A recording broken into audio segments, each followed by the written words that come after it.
Thanks so much for joining us today. Happy reunions. My name is Cecilia McGargy, and I am a project manager in the Lifetime Learning Group in the Office of Engagement. And on behalf of Lifetime Learning and the Alumni Association, I want to welcome you this weekend, and thanks for coming to our program today. Before we get started, if you can silence your cell phones, that would be great. And the second thing I'll mention now is just for the Q&A portion of our program. We are podcasting this, so if you could wait till the microphone comes over to you, because we want that question captured in the audio as well. So just hold off till I get over to you with a mic. Althea and I will be walking around with microphones. So first, I'd like to introduce Paul Friedman, who is our moderator for today. Paul Friedman is Associate Professor and Associate Department Chair in the Department of Politics. He teaches courses in media, campaigns and elections, research methods, and the politics of food. Friedman serves as on the University's Sustainability Committee and on the Sustainable Food Task Force. He is a founding member of the UVA Food Collaborative and is on the steering committee of the statewide Virginia Sustainable Food Coalition. Friedman is academic director of the Morven Summer Institute and serves on the boards of the City Schoolyard Garden and the Jefferson Institute. He is a recipient of the University of Virginia Alumni Board of Trustees Teaching Award and served as the first Edward L. Ayers Advising Fellow. Since the year 2000, he has been an election analyst for ABC News in New York. Ladies and gentlemen, please help me welcome Paul Friedman.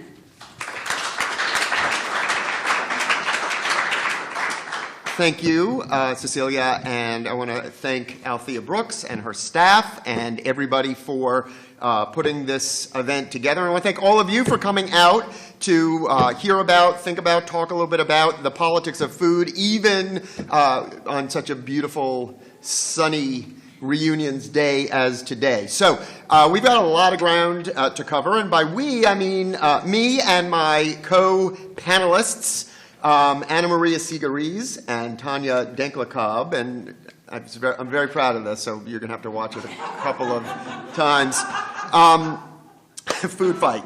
That's the... all right.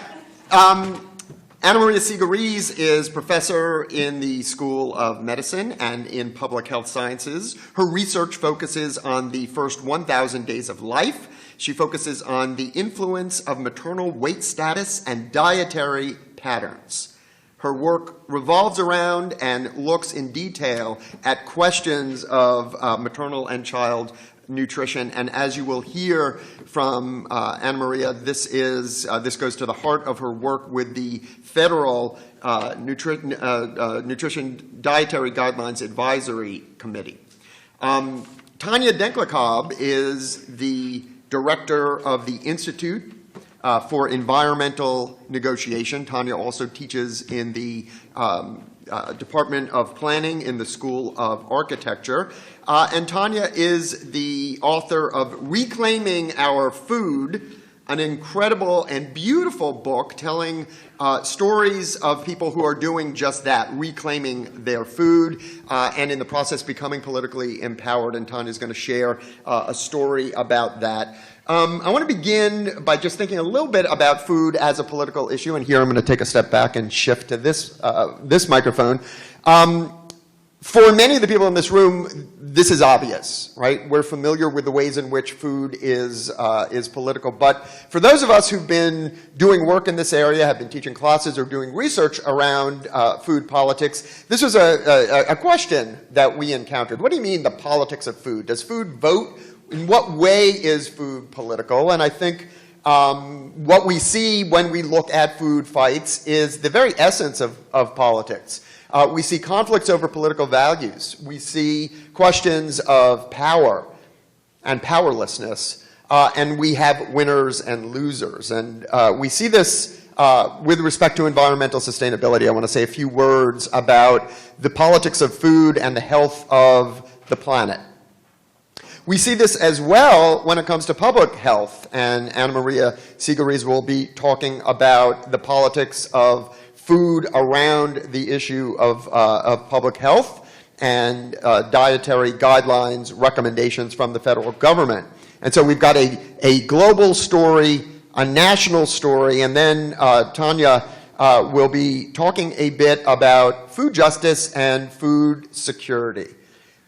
This is something that can refer to how we treat workers in the system, everything from minimum wage to workplace safety and the conditions under which the people who produce, distribute, make, and serve our food work, but also questions of food security, by which we generally mean access to healthy and affordable food by all members of society. And Tanya will share a story from her book about political empowerment in a community around precisely these issues.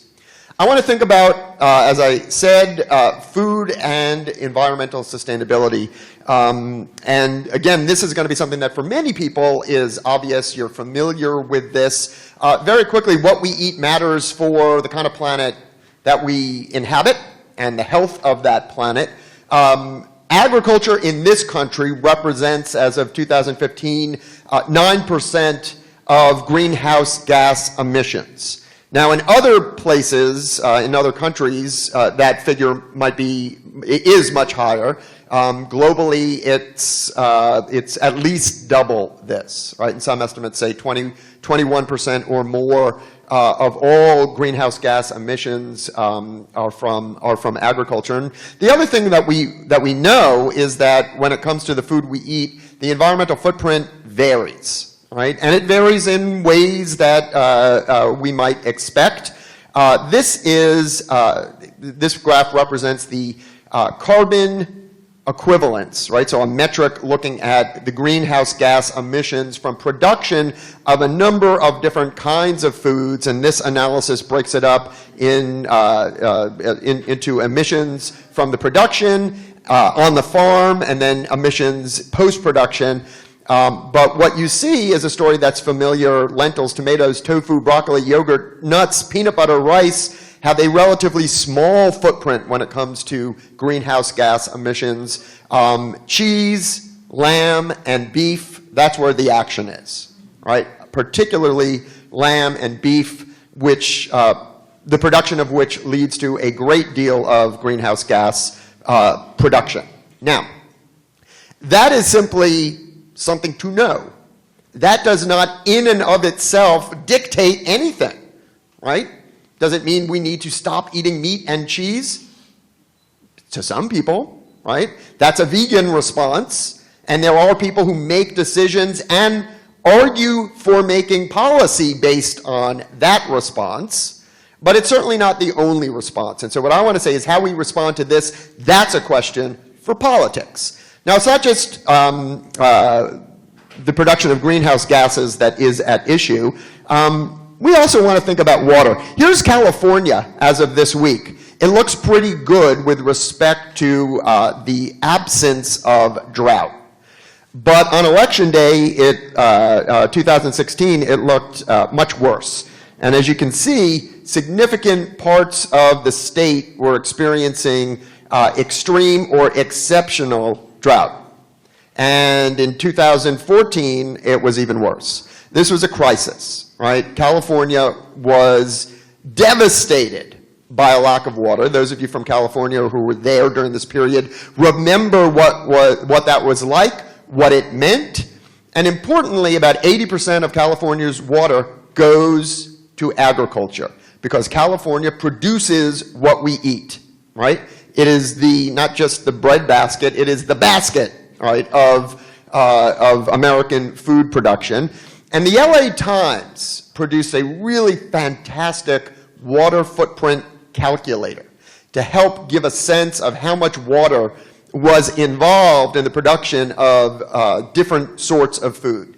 So the analysis here tracks what we just looked at. Just as our food choices and as our food-related policy has different implications for the production of greenhouse gases, the same is true with respect to water. Carrots takes about a gallon, 0.93 gallons of water to produce an ounce of carrots.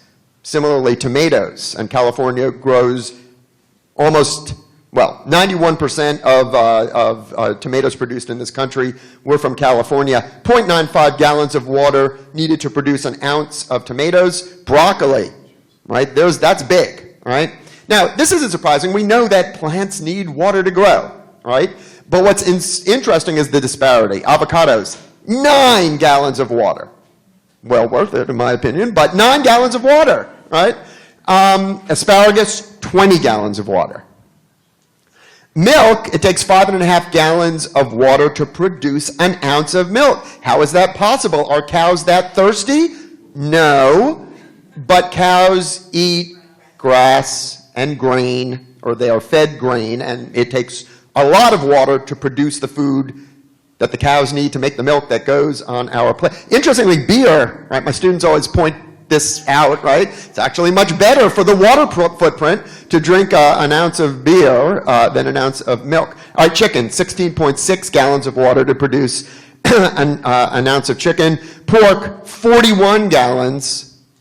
Lamb, 85 gallons of water to produce an ounce of lamb. Now that's nothing. Beef, 106 gallons of water to produce 1 ounce of beef. So an 8-ounce steak, that's 850 gallons of water. This plate is 1,100 gallons of water, takes 1,100 gallons of water. Okay.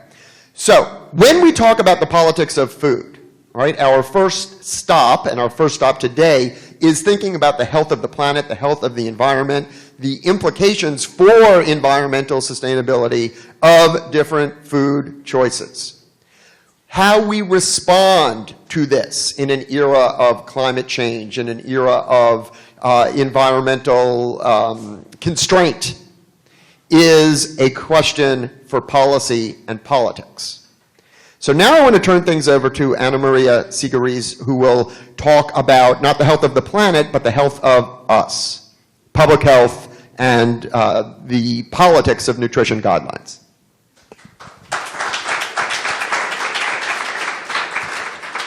Paul always makes it hard for me to follow after him, but I have to say he actually set me up really nicely for the next couple of slides that I'll be showing you. So I want to tell you a little bit about my experience of being part of the process of making dietary guidelines in the United States. I had the opportunity to serve on the 2015 Dietary Guidelines Advisory Committee for the federal government, and that was a 2-year appointment, as you'll see. So the Dietary Guidelines for Americans, how many of you have seen the Dietary Guidelines for Americans? Raise your hand. Just about everybody, but some people are missing it. How many of you recognize the food plate? A little bit more. How about the food pyramid? Do you remember the food pyramid? Yeah, okay. Well, the food plate is what is now considered the new sort of translational message to the lay public of the dietary guidelines, okay? The food pyramid was useful up to a certain degree, and then we decided, you know, people are still eating way too much food. Let us show them the plate, okay? So the Dietary Guidelines for Americans are food-based recommendations that come out every 5 years from the federal government. It's made there to apply to individuals from the ages on 2 on up. One of the new things that's going to be coming out is in 2020, they're going to apply to infants. So that we're actually going to move it all the way down to show that everybody needs to be eating a healthy diet. It is for the prevention of chronic disease, not treatment of disease, but that has a little bit of a caveat given the fact that 2/3 of Americans are either overweight or obese. Okay? And the target audience is for policymakers, nutrition educators, and health professionals. So it gets used in so many different fashions, okay? How many of you have kids who have gone to schools and eaten the school breakfast or school lunch programs? Yes, right? Okay, those have to follow the Dietary Guidelines for Americans. As I said, released every 5 years. Why is it released every 5 years? Our science evolves over time, and I'm going to be talking about this a little bit more because it's one of the controversies that the news loves to portray about the nutrition field, that we don't know what we're talking about. But the reality is our science grows, and at the same point in time, what we learned about a long, long time ago when they used to tell us, eat an apple a day to keep the doctor away, is still kind of true, okay? But now we can get down to a little bit more specifics. And it's released by the U.S. Department of Health and Human Services as well as by the USDA Department of Agriculture.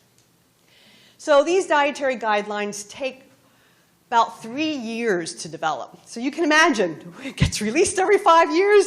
That means there's 2 years of a hiatus, and then we start looking at how to formulate the next set of guidelines. And a committee comes together. There's about 17 of us that get appointed by the Department of Health and Human Services and USDA. We got nominated from our different professional societies and institutes of higher education. We come together, we review the science on what are the best things for us to be consuming, and I'm going to share a little bit about that science with you. And then we actually debate in public about what the science is telling us, and we develop recommendations based on the science. That report, which this time, in 2015, it was 500 pages, gets passed, yes, that's right, who reads it? Well, the government reads it, right?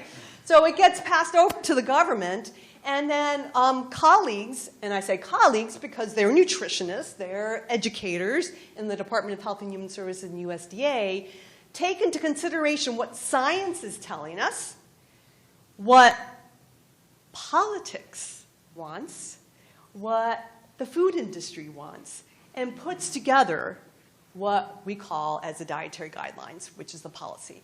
And I'm going to be able to share with you a couple examples of where sometimes things don't happen exactly the way we might want them to, okay? So what did this committee find? Okay, so I think everybody knows that right now in the United States, we have a really high prevalence of chronic diseases. Okay, like I mentioned, 2/3 of Americans are either overweight or obese. And in order to resolve this issue, we can't put a Band-Aid on it anymore. We really need to think about prevention. It's much easier to prevent than to cure some of these diseases, okay? So that's what we need to do. And when we look at the diets of Americans, based on looking at some nationally represented surveys that exist in America, we can actually evaluate that we're eating diets that are very low in vegetables, fruits, and whole grains.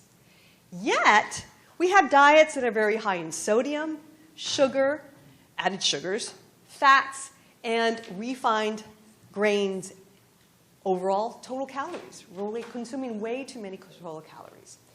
And so we need to really be able to apply the best methods that we possibly can to get this information translated so that everyday consumers can understand how they need to eat, okay? And also to get the food industry to respond to produce for us healthier foods. What we're really striving with these dietary guidelines is to make healthy food the default choice for everybody in the United States and globally, in fact. Okay? So I'm going to give you 3 examples of some hot issues that came out of our 2015 Dietary Guidelines Advisory Committee report. And they relate to fats, red and processed meats, and food sustainability. And this is where I'm very grateful for some of Paul's slides that he just shared with you, because I think you'll begin to understand why this committee, for the first time, looked at food sustainability as part of the dietary guidelines. Okay, fats. All right, so fats, the new health paradigm. In fact, we've been talking about fats in the nutrition field for a very, very, very long period of time, right? How many of you can remember when they used to tell you to watch how many eggs you were eating per day? Right? Okay, watch how many eggs you're eating per day. We also were out there, you know, with what we knew from the science, that we were telling people not to eat a whole lot of fat, right? Okay? Well, this is where our science has evolved, okay? So one of the things that we have now learned over time is that it's not total fat that really matters. It's not how much fat you eat overall. It's the type of fat that matters. There's different types of fats, right? Saturated fats, monosaturated fats, polyunsaturated fats, okay? Saturated fats are what we see in marbled meats. It's butter, it's lard, okay, those. You have your polyunsaturated fats, which are a lot of your oils. Avocado is an example of a monosaturated fat, okay? So we now know fats, specific fats, are important, okay? We know that cholesterol is not as important as we thought, okay, for 3 different reasons. One, a lot of Americans now are not consuming way too much cholesterol. They really have shifted on what they're consuming. 2, if you have high cholesterol levels, you're probably genetically dispositioned to have high cholesterol levels. And we can control that much better through drugs with statins as opposed to changing your diet, okay? And so for those reasons, we now know we don't really have to send that many messages about cholesterol, okay? So what did the science tell us? Well, the science at this particular point in time tells us that replacing saturated fat with unsaturated fat, especially the PUFAs, which are the oils, okay, like olive oil and your vegetable oils, helps reduce our lipodensity lipid cholesterols and our overall cardiovascular disease. So how many of you have heard about the Mediterranean diets, right? And the olive oil that comes with that, the fats that come from nuts, all right? Those are healthy fats, and they are what's helping us reduce our cardiovascular risk factors, okay? We also know that there's strong evidence that replacing saturated fat with overall carbohydrates really does not lower our cardiovascular disease risk. How many of you remember SnackWells? Right? SnackWells, right? They were there as a response to the food industry to literally lower the fat content, but they increased the amount of refined sugars in there, okay? First of all, nobody really liked them, okay? And then second of all, they really didn't help us at all, okay? And then the third evidence, we don't know very much about monounsaturated fats. We're wanting to learn more. And that's where I bet you in 2020 we're going to know a little bit more about how monounsaturated fats really help to contribute to decreased risk of different types of diseases, okay? Now, the second piece of evidence from the dietary guidelines that I'll talk about how it got misconstrued in the media is related to dietary patterns and meats, red meats and red processed meats. So one of the things that the committee did was instead of looking at individual foods and how they were related to disease risk, we basically, because our field has grown once again, realized that all of us eat a certain type of dietary pattern. Some people might consider themselves vegetarians. Some people might consider themselves following the Mediterranean diet. Some people might say, well, in fact, I am, what do you call yourself? You are a fishitarian? What's the word for it? Pescatarian, right? Okay, so we all follow these different types of dietary patterns in terms of the types of foods that we eat, okay? And how we eat these foods basically act synergistically, all right? They don't act individually. They act in the combination to make us what we are. And when we review the literature to sort of look to see what dietary patterns came up as being important in reducing the risk of cardiovascular disease or cancers or other types of diseases like type 2 diabetes, overweight and obesity, what we basically found was that dietary patterns that are high in fruits and vegetables, whole grains, low-fat dairy, seafood, legumes, and nuts, moderate in alcohol consumption, lower in red and processed meats, low in added sugars, and low in refined grains were overall the best dietary patterns that are associated with less chronic disease. Can you ask a question when we are all together? Sure. Perfect, okay? So remember, what this slide says and what is in our report says lower in red and processed meats, okay? The committee also, and we'll talk about this a little bit more, really showed the strong association between healthy dietary patterns and how they are causally related to chronic diseases. And this was through what we consider in epidemiology randomized trials, okay? So it was literally, you consume this way in terms of how you're eating, and this is what we see happen, okay? And one of the things that I want to emphasize is we were talking about lower red and processed meats. And we ended up taking what we determined as being different types of dietary patterns that would meet the criteria of those particular contributions of foods that we just saw. And we called it a healthy U.S. style, which is just following the healthy eating index, which is a tool that we use, or being vegetarian or eating the healthy Mediterranean style. I just want to show you how much meat is still in these particular food patterns, okay? You can see this is on a weekly basis, okay? And it's 6.5 ounces or 5.5 ounces if you're eating according to the Healthy Eating Index in the United States. There's still a lot of meat there, okay? Doesn't mean we're eliminating meat whatsoever. And in fact, those dietary patterns are also associated with 1.5 to 2 times the amount of protein we need in our diets, okay? And that's important because you'll begin to understand why we were a little bit frustrated with some of the food industry and how they attacked us. The other thing was on sustainable diets that Paul brought out. That compared to the current U.S. diet, what the committee was able to see through its looking at the science is that, like Paul presented, plant-based foods and lowering calories in animal-based foods is more health-promoting and is associated with a less environmental impact, okay? So what you have is healthy foods that are associated with less chronic disease. And then you have the same foods that are associated with less environmental impact, okay? So they kind of go hand in hand.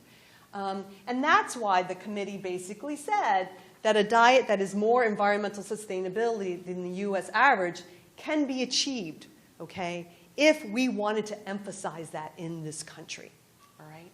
Well, what did the media pick up when our report was released, okay?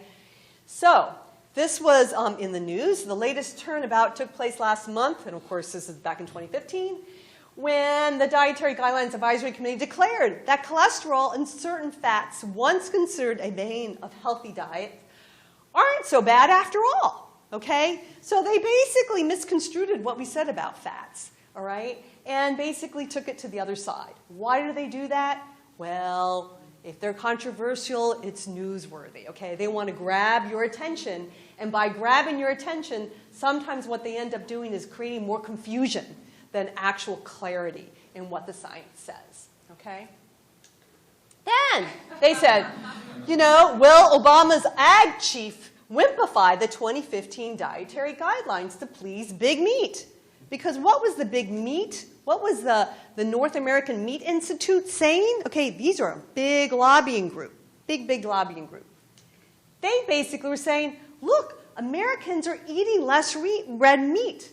Look at the graph here, okay? This is the total amount of meat. This is how much is coming from red meat, how much is coming from poultry.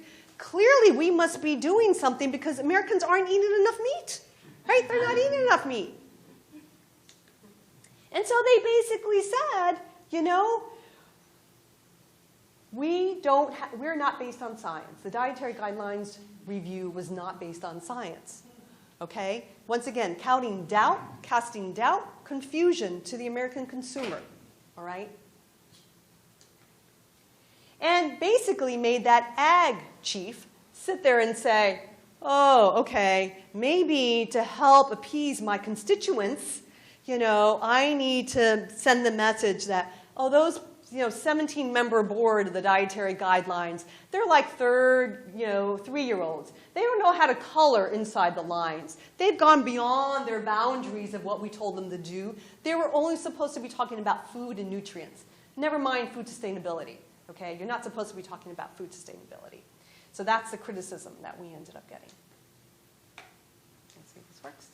And they actually had a policy writer on one of the bills that basically told the USDA and Department of Health and Human Services that they could not consider anything in our report that wasn't related to food and nutrients.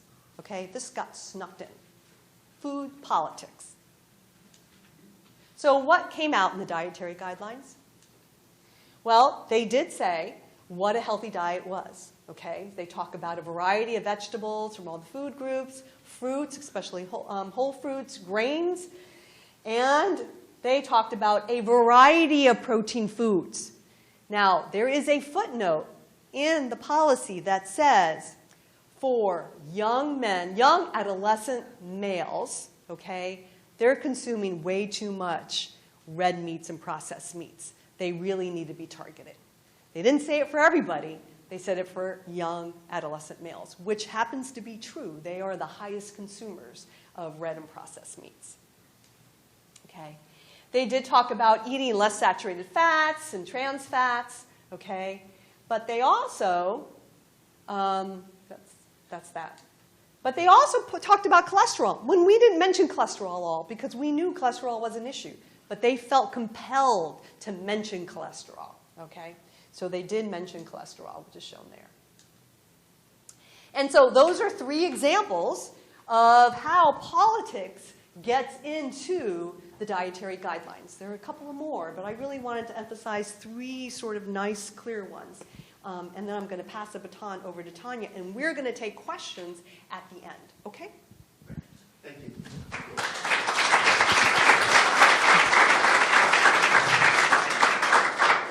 All right, so I'm Tanya, and wow, look at all the people that came in. That's awesome.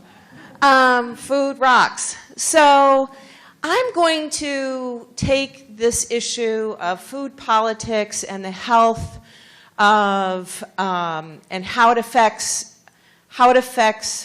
our nation, how it affects us environmentally, how it affects us individually, and I want to talk about it at a community level. And so I want to first start by saying, how many here try to buy local food in some form? Okay, so that's like 3/4 of this group. And how many of you are maybe part of a CSA, a consumer-supported agriculture? Okay, so a small portion. How many are looking for local in your local grocery stores? That's like 3/4. So what's really interesting, if I had asked this question just 15 years ago, the answer in this room would have probably been 2 or 3 hands. Because there was nothing in the grocery store that was local. In fact, my students in 2006, in the first food planning class here, did our first assessment of the Charlottesville regional food system. And one of the astonishing things that they couldn't believe was all of the Nelson County apples. They went west to get graded and packed, and they never came back. Who knew where they went? It went into sort of the black apple hole, right? And so you couldn't find local apples, even though we are an apple region, you couldn't find them here. Now you can find them in the Giant occasionally has them. The Whole Foods certainly has them. That was a battle. And I think the Kroger also has them. And so we now, you're able, and of course, I will say the Walmart has also gone local. That's a whole other political discussion that some people feel that's not such a great thing. From my perspective around food justice, that ain't so bad because it is making organic. They have both organic and local foods, although their definition of local is very controversial. More available at lower cost, right? So anyway, you all are part of the food movement. You may not have thought of yourselves that way, but you are, because it is coming from the bottom up that this system is being forced to change. Walmart didn't change because it just suddenly woke up one morning and said, oh, I think this is a good idea. It's because they were polling their customers. And they found that customers, regardless of income, actually, if they had a choice and could afford it, would prefer organic, which was a light bulb, and goes against what most people think, right? But that's why these big corporations are really taking seriously what's coming from below, from you, part of the food movement. So I want to talk about community health in this food politics puzzle. And I like to think about food justice as in some very simple ways, which is Is there healthy, nutritious food there? Is it there? Can I get there? So the there could be your corner store, it could be your grocery store, it could be a community garden, it could be wherever the there is that you want to find food. Is it there? Can I get there? We found that, for example, with people without a car in this community, that it often took 2 to 3 bus changes and about an hour to get to a grocery store across town from some of our neighborhoods. That's hard to get there. That's not what we would call an easy trip. And it's hard to carry that back on the bus, right? So, is it there? Can I get there? And once I get there, can I afford it?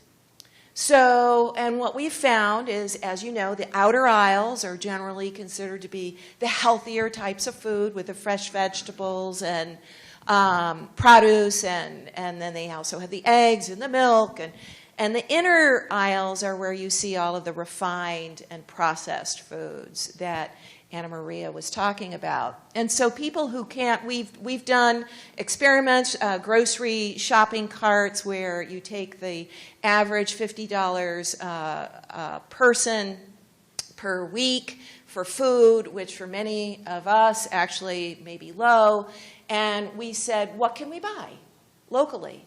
And we found that we can, and what can we buy to maximize calories, right? Which is often the quandary that many parents, especially single parents maybe, are facing, is how can I maximize the calories coming into my home on the limited budget that I have? And so for most of us, the answer to these questions are, yes, it's there, I can get there, and I can afford it.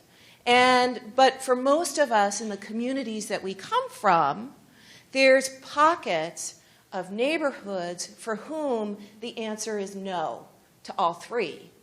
And that is driving them to eat the other kinds of foods in the center aisles that are not healthy and nutritious. So I'm going to tell you a story. I'm going to be the storyteller here of a community where the answer to all three questions was no, and how it was transformed to a yes. And I want to start also with a question. As I've said, is it there? Can I get there? And can I afford it once I get there? Well, what's the ultimate then in food justice? There's one more. What's the ultimate? Think about what would be the ultimate form of food justice.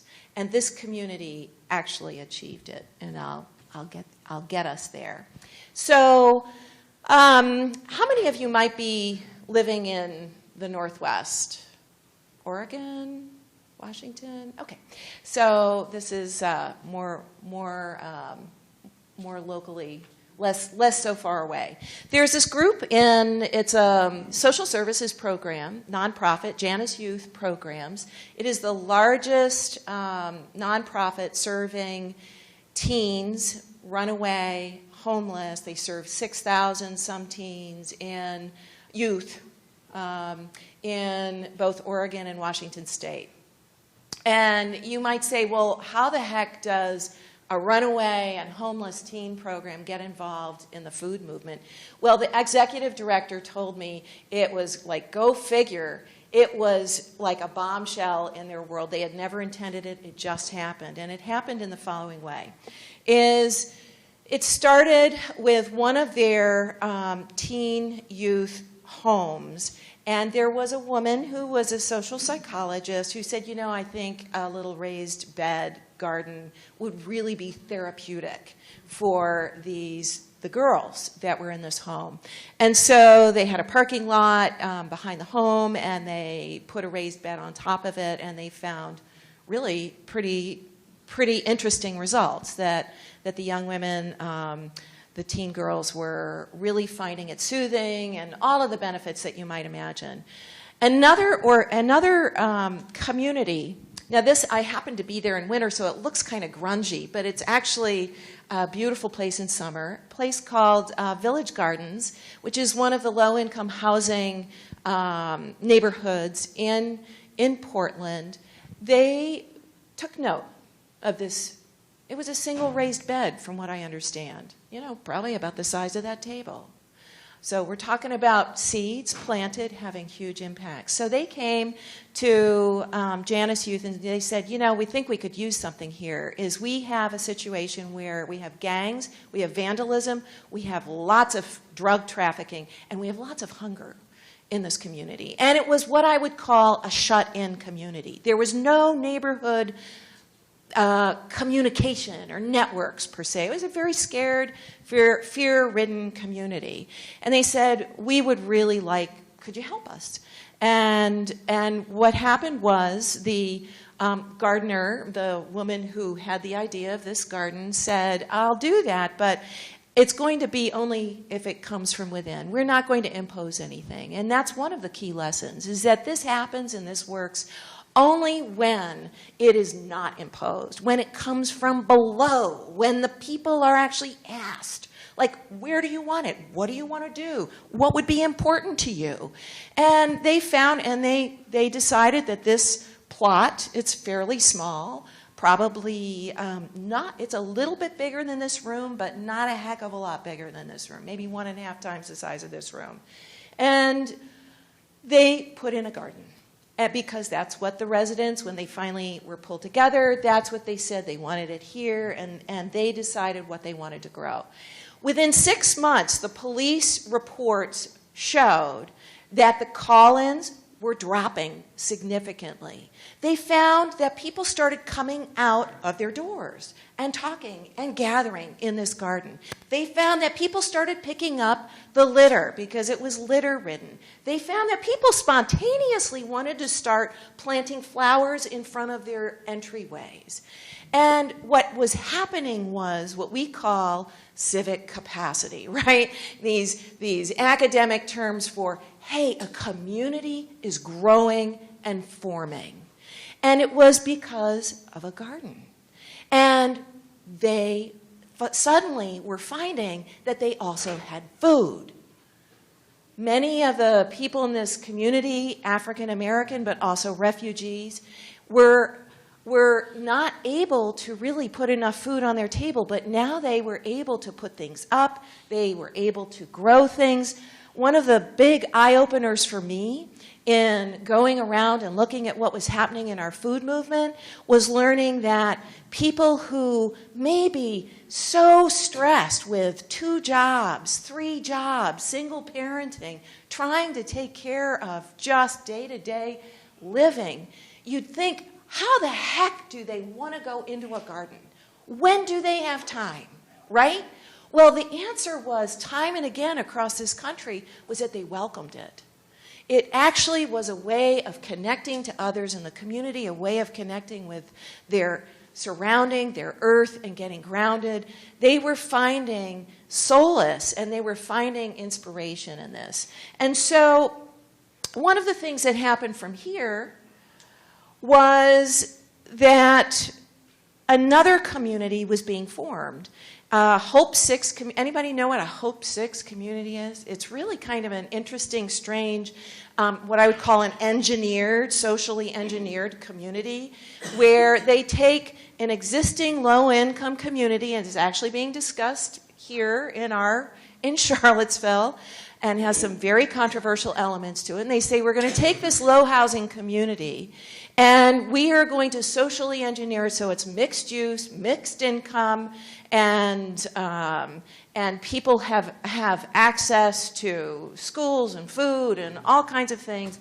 And they said, you know, we really love what happened over in Village Gardens. Could you please come and help? So now it's like starting to grow. And what happened was amazing, is Village Gardens, the first place, said, you know, we don't want to go and set up a garden there. What we really want to do is we want to create a leadership program for the people in this other community. And so they put together a leadership training program. And out of that leadership training program came the next garden in that community. And when I visited I met some of their leaders. This is, again, in winter, and they're still growing. This is Agnes Sola, and she is a refugee. She came from Nigeria, and she was very proud of her form of growing organic raised beds because it's very different than anything we would know. But she's helped others there, and then we have other children. This is a woman who's a single parent and who said that working in this garden as the volunteer and one of the leaders, who had been trained as one of the leaders, is what built her resume. So that she actually, after 2 years of working in the garden, was finally able to get a job. And built her job skills. And then here we have Isa Itabo Osongola, who was a trained social worker with a master's from Rwanda and had worked in the refugee camps for several years and then had landed in Oregon and found himself very marginalized. Unable to use his degree, unable to do anything, and until this gardening project, which had come from the bottom up. And as a leader, as an emerging leader in this project, he, the week before I arrived, had gotten a full-time job as community organizer for the garden. So it's empowering, it's building skills, it's putting food on the table.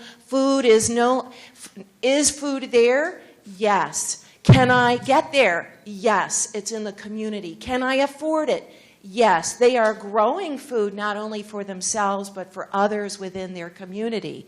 And there's 2 other stories associated with this. Why are they so happy? They are so ecstatic. The day I was there is they were showing me this corner store. This garden was so incredibly empowering and exciting and energizing that the leadership of the community said, we are going to give you a corner store that you are going to manage and run, and you're going to hire people from within the community to run it, and so there's green jobs, and in the back, you're going to have a flash freezing unit, which a lot of people in this community would love, and freezer and a canning, and a professional canning, so that you can actually brand and create whatever it is, whether it's the barbecue sauce or the salsa or whatever it is that you want to brand from your garden, and you can sell it.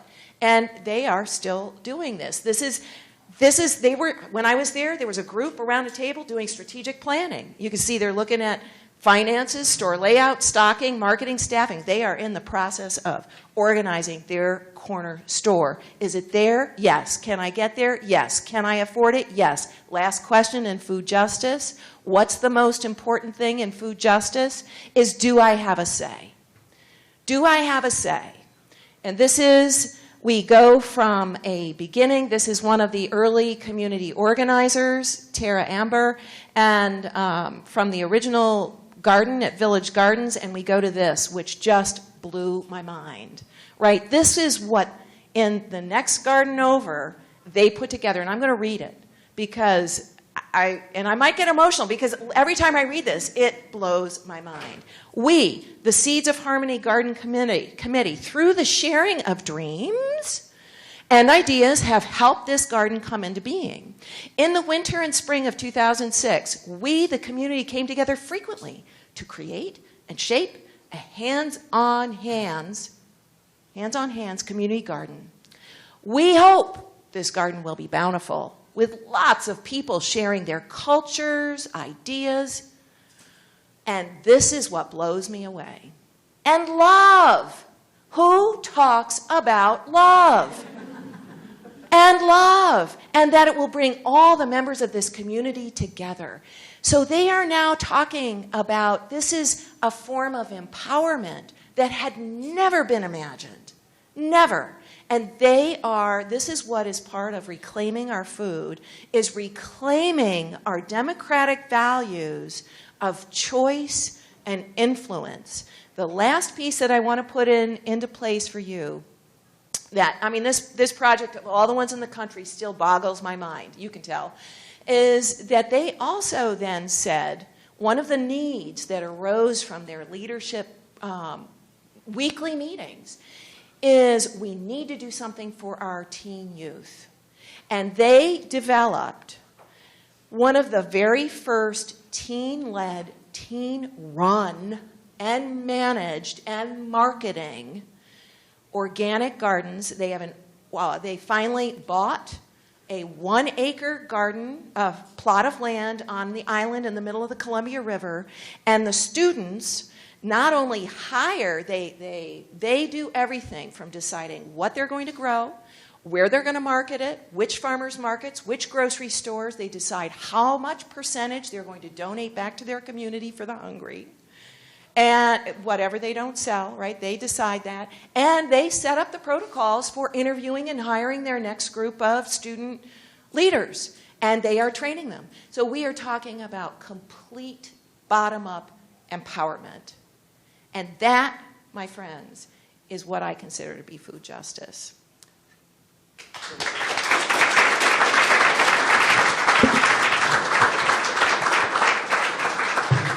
Well, I want to thank Anna Maria and Tanya, and if you like that story, you can read it and more like it in Tanya's book, Reclaiming Our Food.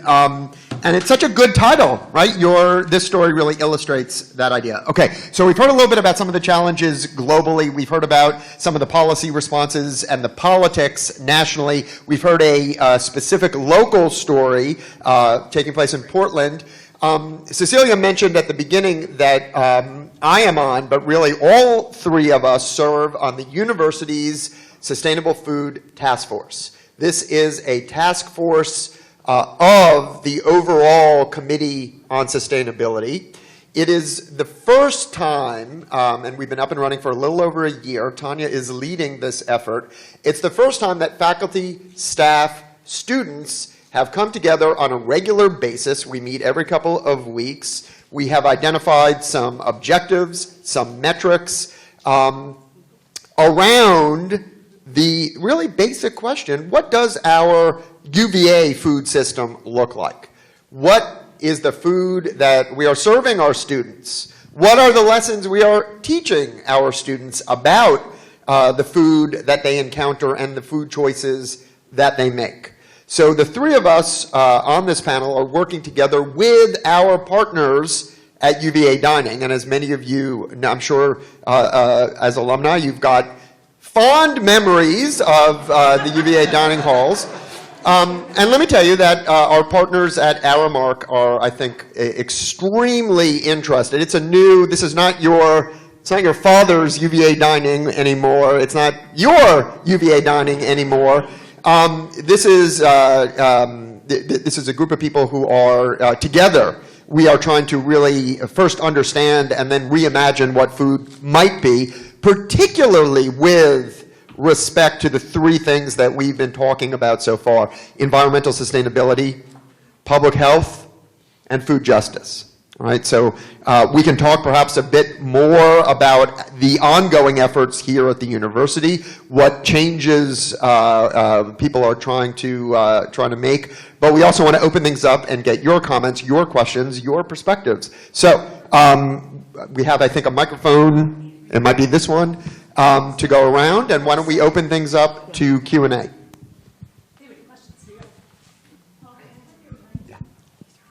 Hello, thank you very much for presenting today. Everything was incredibly interesting, and I am really grateful to be here. I'm very interested in the idea of food justice, and I went to school in Philadelphia, many food deserts there, even though it's a massive city. And I'm thinking about like all of the disruption that is going on in like Airbnb disrupting the hotel industry and Uber disrupting transport. And so now we have Blue Apron and Plated creating meals and sending them to homes at a cost. And I'm wondering if you see potential there for increasing food justice if they were to accept SNAP so that people could use food stamps to, buy Blue Apron meals, and then it would eliminate like time going to grocery stores because they could just get it delivered to their homes. So I'm just, yeah, my question is, how do you see like food disruption playing into increasing food justice for people of low-income communities, both rural and urban? Yeah, so great question, love it. I think for me, the key would be who's deciding, who does it benefit, and who's left out, right? So those are really key questions. And so if the decision is by, say, a community, let's say that somebody who is trying, if a middle income white person like me is going to try and market it to some refugee or low income community, right? It's not what I would call food justice.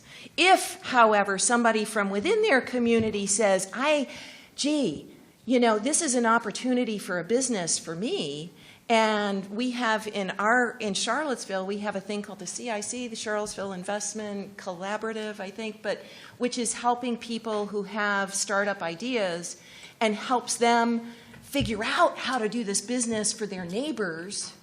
Then to me, that is more about food justice. And yes, I think that those kinds of things are actually happening. I do. Let me add to that. I love your thinking, and this is where I sit there, and I think both Tanya and Paul alluded to it. You guys are our future. And so your way of thinking outside the box, of being disruptive, is what we need to be able to change our environment. But there are some other sort of lower cost solutions, like you said, that have come out of community members.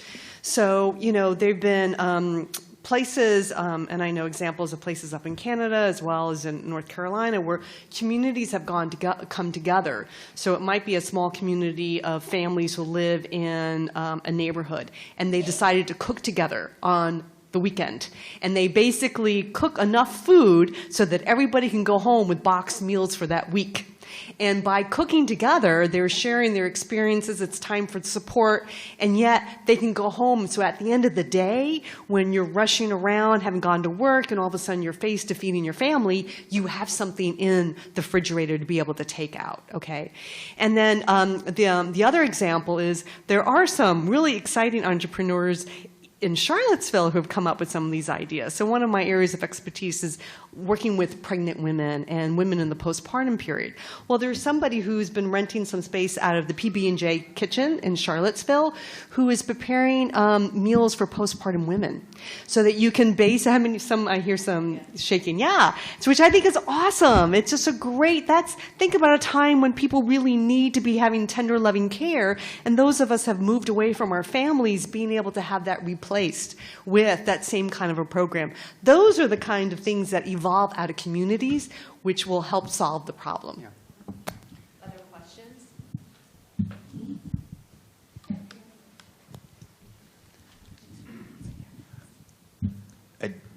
Two questions. The first one was a little bit flippant, but it said moderate alcohol. That's opposed to excessive alcohol and not as opposed to no. But there isn't a statement that people shouldn't be drinking. That's right. Okay, but Isn't just that- don't drink too much. But isn't that interesting? Yeah, that was one of the things that I have to say became a little bit controversial, that I didn't really want to go into, because we really didn't change the guidelines from last time, but there is more evidence to actually show that some alcohol consumption is good for us. And unfortunately, in the United States, you can't conduct a study to get adults who are never drinkers to drink and then all of a sudden see what happens. Can you believe that? But you know what? You can do it outside of the United States. So my more substantive question was, I wanted to make sure that I understood what eventually became the guidelines. You talked about influences, interpretations, first of all, not an influence, but an interpretation from media, and influence, or attempted influence from lobbyists. But so if you're a consumer of the information, and I want to hear, I want to understand it. I remember when the guidelines came out, I read them. But was there stuff that you didn't get to publish because of influences? I mean, was the committee edited by influences that you were concerned about? So the committee's report doesn't get edited, okay? So our 500-page report gets handed over to the government officials. And then they have staff that then formulates the policy. So whereas our report basically says you should consume diets lower in red and processed meats, that did not come out in the dietary guidelines, in the policy. So what's your bibliography for lay people for learning the truth about? What's the bibliography? What would you suggest? How do we become and stay educated about the real science associated? How do we become and stay educated about the real science associated with food? Yeah, you heard him say that's a great question because, would I expect you to read the 500-page report? No, but there is an executive summary. Yeah. That's only about 10 pages. Yeah. That basically summarizes, okay, what the committee recommended. Absolutely. Yeah, there is. And that was made public. All of our slides, all of our, we were recorded for every single session. That's all available in the public. All available to the public. Question here. One of the things that hasn't been mentioned yet is the chemical contamination in food. And as part of this question, I would assert that, for example, we now know that the glyphosate content in food destroys the gut bacteria. And the gut bacteria of the biome of our intestine is needed to protect us against obesity. In other words, we can't stay at an appropriate weight unless we have a healthy gut biome. And we now know that many foods, there's 160 foods that are allowed by the USDA to have glyphosate used on them as a drying agent pre-harvest. And this is especially true with grains, but there are others too. And so we need to address this, and this is only one part of the total contamination issue. In fact, we need this to be addressed with labeling as much as we need transgenic content or GMO labeling to know what these residues are in our food. Yeah, absolutely. And of course, glyphosate is something that is ubiquitous because where does one find glyphosate? Roundup, right? So the same thing that is, if you have a garage and a lawn, there is a good chance that you have or have encountered Roundup, but there is a 100% chance that if you have eaten, there's a 90% chance that if you've eaten corn in the last year, 5 years, 10 years, you've encountered it, because 90% of the corn acres planted in this country are planted with genetically modified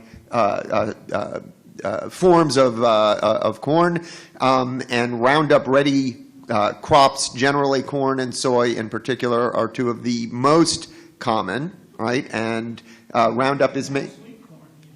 Exactly. Even the tiny percentage of corn that we produce to be eaten by humans in its corn form, as opposed to in another some other form, or going into a cow or a car, is most likely a GM strain of corn as well. It's convenient if you make a Roundup ready seed and you also make Roundup, because this is exactly what Monsanto does. This is a phenomenal, from a business point of view, right? It is a phenomenal development.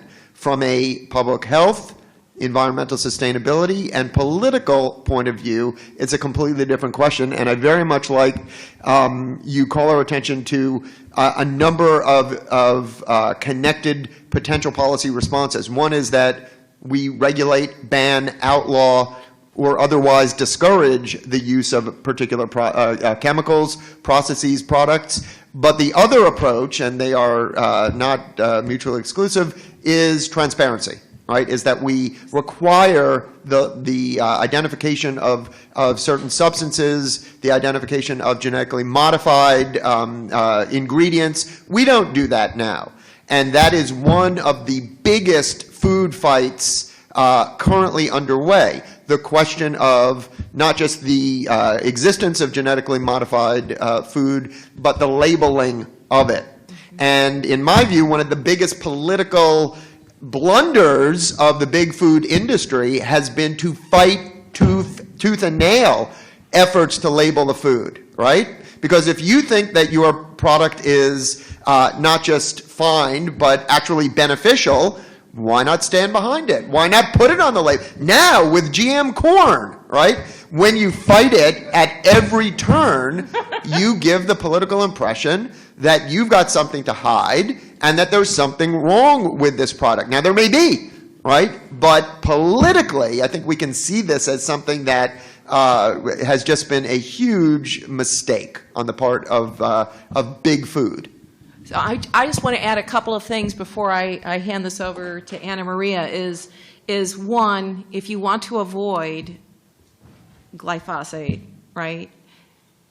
The only place you can know that you're not going to get it is, or mostly know, unless there's been, what do you call it, drift in the spray, is organic. It is not allowed in organic production, okay? What we do have, about maybe even as much as 25% of organic food does get contaminated. Right, that's what I'm saying, unless it's contaminated, but the certification does not allow the use of it, so choose organic. The other thing is in Europe is they also are very much ahead of us on both the labeling and also in the banning of certain types of GM foods. So the U.S. food industry has been very distressed with that issue and the inability to export certain, because we are there. We are very GM based. And I think it's for our next nutritional guidelines. Anna Maria, I think it's up to you. I think you, you all in the next 5-year round, is this a possibility? Could this be raised as around the environmental sustainability? Yeah, well, given what they did to us based on just mentioning food sustainability, not even going into, how the crops are raised or GMO, I seriously doubt that they're going to let us touch it unless our politics change. Right, and of course, that was everything that your guideline committee experienced. That was under the Obama administration, right? These were Obama appointees. That's right. But the other thing I wanted to talk about, just to mention slightly, is while we are becoming increasingly aware of the importance of the microbiome, I don't think we know definitively yet the connection between the microbiome and certain health conditions. So I think that's still out there for investigation. Well, I know. I know it's one of the things that the committee even wanted to look at was we wanted to look at the importance of the microbiome and what we know about it. And the reality is there's still a lot of hypotheticalness about what the microbiome contributes to our health because there wasn't enough published papers in humans that demonstrates this link. And now remember, our committee got criticized for looking at the relationship between different types of dietary patterns and health outcomes, and we had randomized trials. I mean, we're nowhere near there for microbiome studies yet. Okay, I think we have time for one more and then some comments. So yeah, I wanted to get your thoughts on I was at one of these kinds of seminars yesterday, and it was about entrepreneurship. And a lot of standard entrepreneurship is about scalability. Do we have a business that is scalable? And I guess I have a bit of a hard time jiving that with kind of the needs, speaking from a social justice perspective, where so much of it is kind of community-based and understanding the unique needs of community. And how, we've seen, we were talking about disruption earlier and how you can really kind of change an entire nation's approach to something like hotels or automobiles or anything like that. But from the perspective of wanting to achieve social justice through entrepreneurship on a large scale, how can you really leverage the learnings from standard entrepreneurship, but perhaps look at them in a slightly different lens to create more of a larger, faster impact in the food space? Holy cow, what a question. My mind is spinning, and that is the question that's in front of us. That's what people are trying to tackle right now, is how to do that. And there are all kinds of examples of different projects across the country that are trying to do this in different ways. So whether it's like nuestras, I don't have a great accent, but I'll bungle it. Nuestras raíces in Holyoke, Massachusetts, which is one of the highest concentration of Puerto Ricans in our country. A project much like the one that I told you about that grew into something way beyond the initial idea, and has a series of different types of incubators for people within their Puerto Rican community. So people who want to start, say, a restaurant, there's a restaurant space. People who want to start a little ice cream startup. People who want to become farmers. There's space for them to learn how to become farmers. It's every single project like this across the country that I've seen is full of hope, successes, and challenges, right? So there's no magic bullet that I've seen. And what I have seen is that it's whatever's done has to be done at the community level, for the community, by the community, because every community is different, and their needs are going to be different.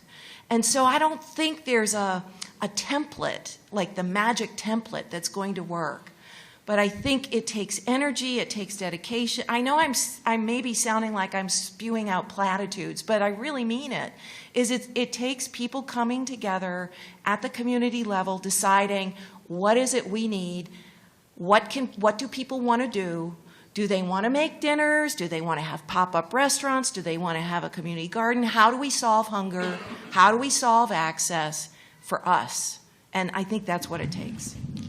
I think that's absolutely right, but I would just add, I do think that there's a role for the social entrepreneur. I think there's a role for the students who we see every semester, right, who really share, I think, the motivating passion behind your question, which is, look, we've got this fire in fire in the belly in a good way, not because of the gut biome.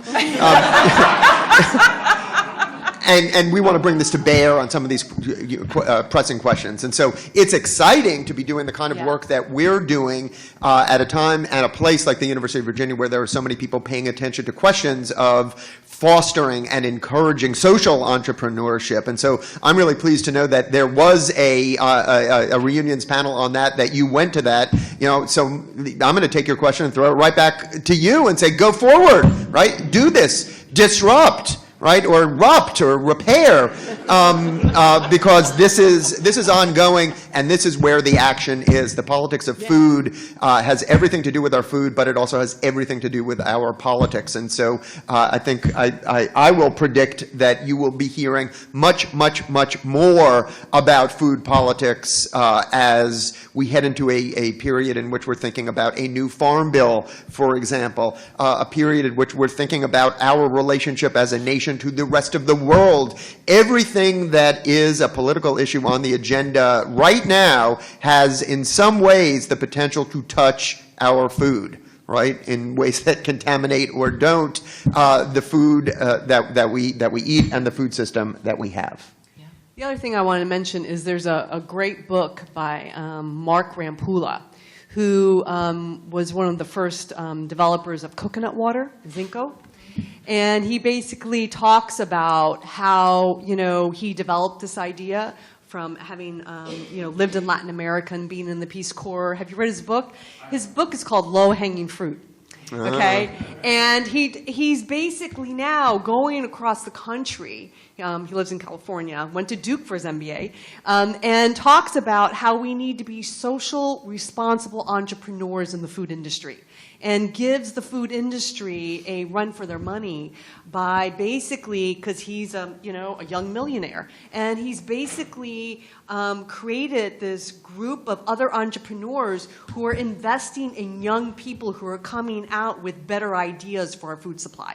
So I think that's the kind of people we want to encourage. That's the kind of people we want to see out there to be able to make a difference.